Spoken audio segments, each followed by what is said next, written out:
you're not new to playing Iowa. You know how physical that defensive line is usually every year with that whole front seven. Just what was different, or what is different about this offensive line? You feel like that you guys were able to dictate pace for the whole game? Yeah, no, Iowa's known for their stout defensive linemen and their great linebackers. You know, they do a technique called two-gapping, where they just stab you in the chest and they read off you like that, which frees up their linebackers, and that's why they've been a great defense for so long. You know, we knew coming in that it was going to be a great test.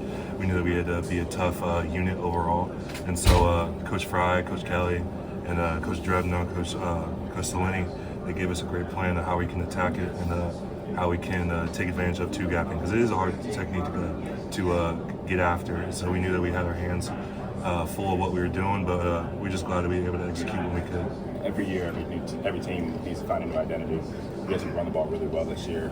You feel like the growth of the offensive line can lead to like that being an identity, a physical identity for this group?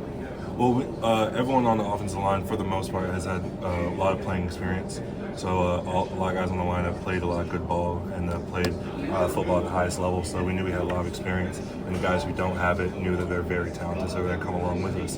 And so just having that mindset and that physicality that, you know, if, you know, it's running the ball is kind of a badge of honor for an O-line. You know, you want to run the ball, you want to get after it, you want to, you know, see your running backs run down the field, and that's like a sense of pride you have. So being able to, you know, kind of do that at a better level. Now there's still stuff we got to clean up. We're not getting complacent at all. We know that there's still a lot to do, but we're happy with what we've done so far. Donnie, how much easier is it for this group to not be looking ahead when you know they're working to attack? Because you guys have so much experience, you guys are so better. We didn't look ahead because we knew Iowa was good. Yeah. We knew that if we didn't dare look ahead, we didn't dare overlook this team because we knew that they got after a lot of people. I believe no one's had above 100 rushing yards in all season. So we knew that that was something we wanted to get in. We wanted to be able to establish the run and try to get after it. But you know, it's executed well. Now we're on to the next one. What do you learn? Obviously, next week is like a first game or whatever. What do you learn during these lead-up games that you guys are expected to take? What do you learn about the team in those moments? We just learned that we're able to execute. You know, coaches put us in advantageous positions, advantageous looks, and it's our job to run the plays to best of our abilities. Now, we put good stuff on film. We also put some stuff we got to clean up, and some stuff that we may seem as vulnerable for the next team. So that's what the weeks of practice have been tough on purpose to put us in the best position to succeed on the field.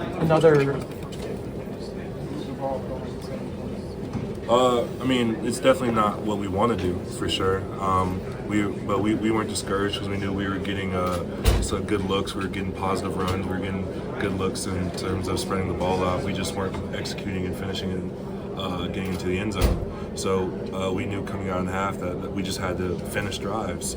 And so we also know we have an amazing defense, so they're going to give us opportunities to finish those drives. And so we just had to, you know, stay together as a unit. No one was, you know, panicking in halftime. We all knew what we had to do, and so we just came out and executed. Another one-handed touchdown for JJ. Does it? I don't know, how much fun is it watching this guy? He does it every week. You know? It's kind of ridiculous. I don't know how to explain it. I mean, it's when you see one hand go up, you're like, oh man, he's not going down with it. But with JJ, I'm like, he's probably coming down with it. I mean, it's an amazing feeling to have. Where like you look around, you're like, oh my gosh! It's one of those things where like he's just very talented and he does an amazing job working for it. Coach Hartline and has that unit rolling. But, you know, I just protect. I do the best I can to protect and see those guys shine. Donovan, how proud are you guys offensively? Basically, I was asking Ryan, is more proud of the way y'all ran the ball today or the way y'all stopped the run? You know what I mean? But defensively, basically it was both. If you sit here right now, do you consider the job done? What's on your mind in that regard? I mean, when you look at what we finished with, you're like, all right, it's pretty nice. You know, this is a great defense. They're known for not giving up a lot on the run. You know, they'll give you a advantageous box, but they're just like, hey, our guys are more disciplined than your guys, and you're not going to execute your plays. And so, just being able to run our offense, you know, have a confident front of guys who are getting after it, having great coaches that give us the techniques needed to combat the two-gapping technique. But it's just a really fun feeling. You know, not complacent at all. like I said, we did a lot of good things. We also put a lot of bad things on there, so we got to clean that up and clean it up Sunday. So hopefully we have a great week of practice. I got to ask, were you surprised at that flag? Oh. You understand what I mean? Because even the replay going, plus the flag came out really late. I mean, what did I do there? Was that your question? I mean, you understand what I'm saying? It was definitely one of those. I mean, yeah. I'm not gonna complain of what already happened. I take responsibility for it. I think my right hand was a little outside, and when he lunged for the ball, I may have grabbed a little bit, but The play was way gone. that's not up to me. But I mean, I obviously have my opinions on how that was called. But I just gotta keep my hands inside. That's what Coach Fry told me. He was like, "Hey, it's a great block. I love your physicality. Just get your hands inside." The coach has already talked about Oregon, so it's pre-game now. We can ask you about Oregon. Okay, that's good. Is there an excitement level? How would you describe the excitement level going into this week about this showdown?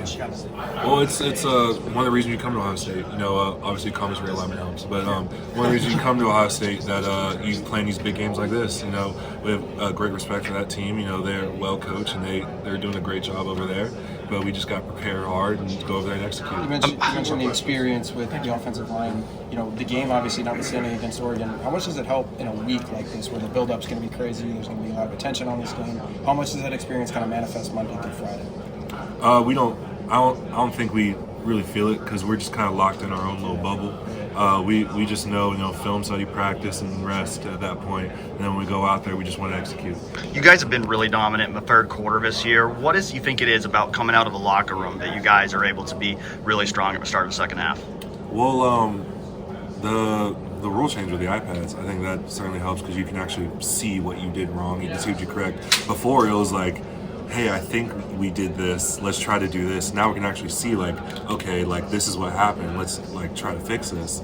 And so I feel like that's a huge help. But also just having confidence in us as a team. We know that we have a fantastic defense to help us in the back end. And we know that if you just keep pounding the rock, and eventually Travion, Quinshon, or any one of our backs are going to make it work. And then we just got to stay on our blocks, make sure we're ID'd and fitted to the right people, and just execute the plays that are called. Wrap it up, Johnny. I was talking to Sonny, and Sonny mentioned that one of the biggest cheerleaders on the sideline when they're playing is Quinshon. He's running up and down the sideline telling them to continue to hit people guys in the face.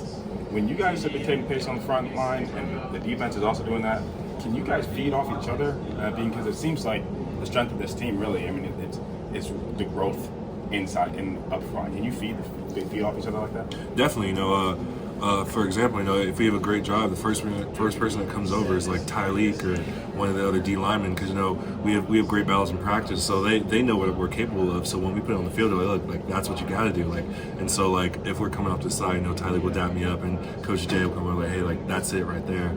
And so we just feed off each other. In middle of drives, Quinshon's that's a great block right there. I gotta do this, or I'll be like Quinshon, that's a great run. I gotta do this. It can spring you over here.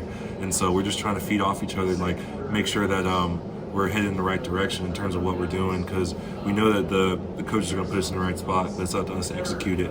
And so just having that brotherhood, because it's not just a slogan or anything like that. We honestly really do care about each other, and so we just want all of us to succeed in the best of our abilities.